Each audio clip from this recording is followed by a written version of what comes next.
So Meath 7-14, Wicklow 7 points. I'm here with Daragh Kelly from Dksports.ie. Daragh, yeah, I mean, I wasn't watching the game fully myself. I had it on in the background during Mayo Roscommon, but what on earth happened there? Like that was something else for Meath in the end.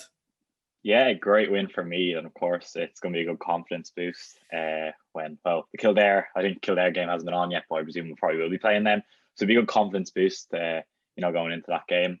But yeah, great victory. Kind of shows all the hard work that the management and players have been putting in. Very very unlucky in Division One results. I don't think they performed badly in any of the games. They're just kind of maybe just getting over the line, getting the draw, getting the victory.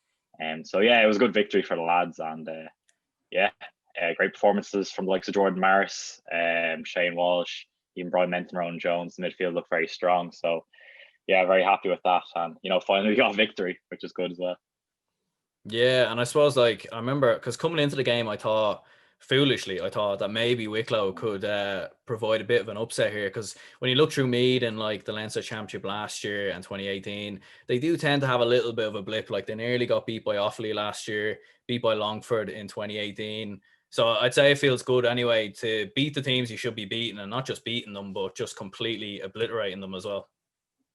Yeah, no, definitely. It feels like I think the management have brought in players, especially the younger players, which are all working in the system. They all know what they're doing. They're definitely building towards the future. And like you've seen today, it was just a result of that. So maybe that's why in recent years, but it seems like Colin Nally coming in. You've obviously McEntee working with him and a few others. Definitely in the background, they've been working very hard, and you've seen that today. Like no one knew who Jordan Morris was last year, And so for them to come in and perform like they are now, it's definitely looking very, very good for Meath football and very promising. So yeah. And a word on some of the scorers here. Thanks to me GA on Twitter who recorded the stats because I don't think I would have been able to do that myself. There was goals going in every 5 minutes there in the second half. Jordan Morris with 3-4, like that's a serious tally, like especially for a new player who's come on the scene as far as I'm aware as well. Like I didn't know who he was last year in all honesty. So he's like was he a player that was kind of knocking on the door of the Meath team, do you think, or has he just kind of come out of nowhere?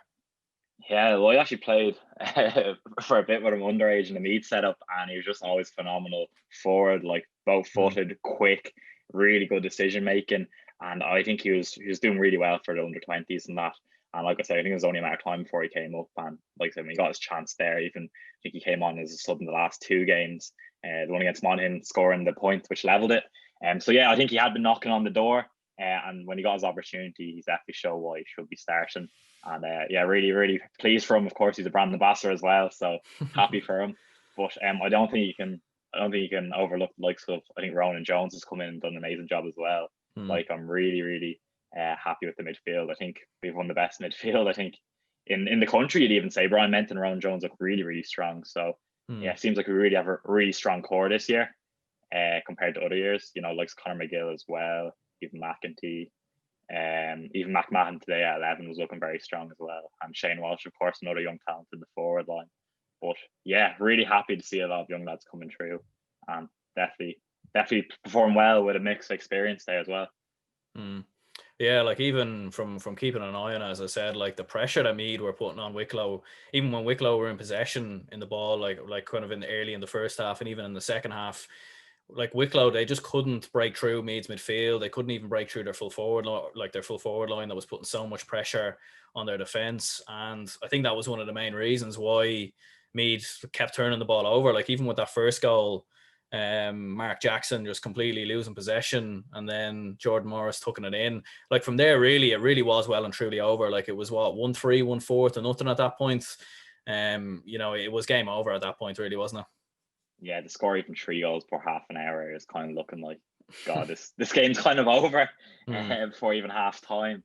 But yeah, some performance, and you have to do feel probably for the Wicklow backs and even the goalkeeper. Probably didn't have the best performance. So I'd say it was a mixture of that as well. They probably didn't perform as best they could have, but they had I suppose they're playing in the Division 4, and you're coming up against a side who are just relegated from Division 1. So I'd say there was quite a big difference. But yeah, you can see there Wicklow were poor, and Meath just looked very good. They just couldn't handle Meath running at them.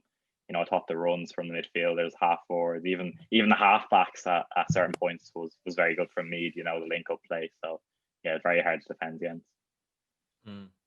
Yeah, and look, listen, as a Dublin fan myself, I'm not that worried. In all honesty, I still think we'll beat Meath. But like, what I would say is that it looks like this will probably be Dublin's toughest test in Leinster anyway. Maybe since, I don't know, you'd maybe have to go back to 2011, 2012, maybe. But I don't know. What do you think? Do you think Dublin fans maybe should be worried that you could potentially cause an upset?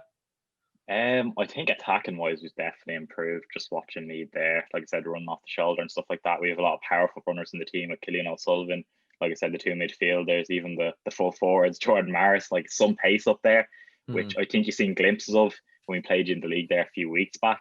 So maybe we'll have to see how Dublin's defence do, and be interesting to see how they do in the other semi-final. But I'm not sure worried because, Dublin, they always seem to just manage to stick it through. And even if you're down a few points, the heads never drop. So it'll definitely be a good test. But seems like we've really got a team together and we kind of know who the starting 15 are. I think it's like the first time in a while where I think the team was named yesterday and the team sheet didn't change. So it seems like, we've got everything figured out. But yeah, maybe concerned defensively because that's the only thing I'd say. And we look quite strong in attack. But yeah, I'm not sure if I'd be too afraid. Yeah. No, I think from a Dublin point of view, it could actually be a good thing for Dublin because, going into a potential semi-final with Donegal, if Dublin were to win Leinster, if we were to breeze Leinster and then play Donegal, there could be a worry there that maybe we get, we go in there with cold feet or get caught a little bit with the fact that, we haven't really had any tests. So maybe if Meath do put it up to Dublin a bit in the final, that might help Dublin a bit. Who was your man of the match then? Would you say Jordan Morris? Yeah, has to be no other than Jordan Morris. Some performance from him. I expect him to probably be in the GAA team of the week again. Serious from him. But honourable mentions to like Brian Menton there at 1-1. Good performance from Matthew Costello as well. Playing a kind of a new position at wing back. He usually comes on as a wing forward. So yeah, I definitely think it's Jordan Morris. Score a hat trick. So 3-4. Some performance for him. And like I said, I'm delighted for him and the Meath team, of course. And obviously, as you alluded to it there, you had a couple of players that were brand ambassadors. So do you want to talk a bit more detail about that? Yeah, so obviously one of the latest additions was Jordan Maris. He's a brand ambassador, so he was wearing my Dksports Black Day gloves. I think we had the likes of, could have been Shane Walsh, Matthew Costello, a few others wearing them. Probably have to send out another pair to them now, as it's kind of wet conditions now, so maybe a few of them weren't, but a lot of them were. I think the likes of, who else did we have?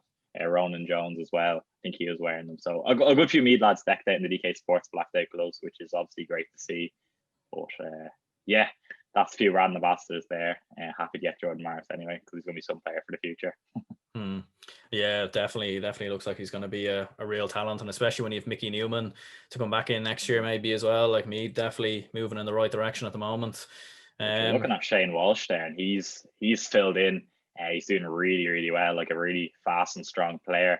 I think when he gets going, it'll be good for him and Mickey Newman to have a bit of competition between them. Or I don't know, he could even move Shane Walsh into the other corner. We'll see, but yeah, really strong forward line.